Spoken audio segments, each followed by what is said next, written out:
I guess tell us a little bit about what's going on the ground in Lincoln.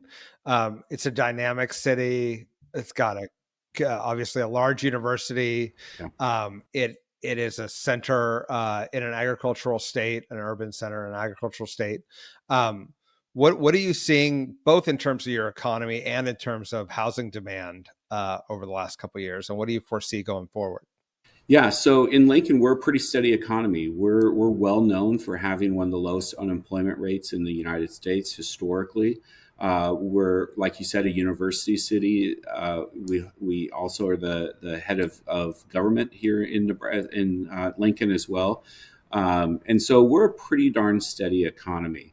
But we're certainly not immune to what everyone else is experiencing as well. I think we're experiencing a shortage of new home construction.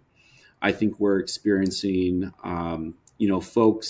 investment folks that may have traditionally invested in commercial real estate assets, pivoting and moving into multifamily assets.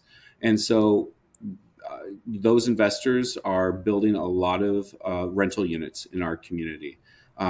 That's not a bad thing. I think all housing units, the addition of all housing units are a good thing.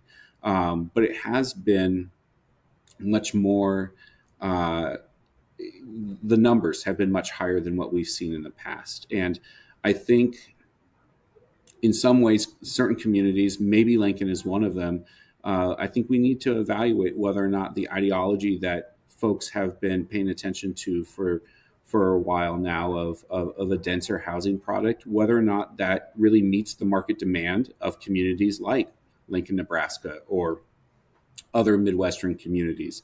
I think that what I've seen in my work, I'm 44 years old, and I kind of, in my community, came up through a young professionals group. That's kind of the first foray that I had into community leadership and what have you. And I think the ideology was that, folks my age and younger were wanting to move into,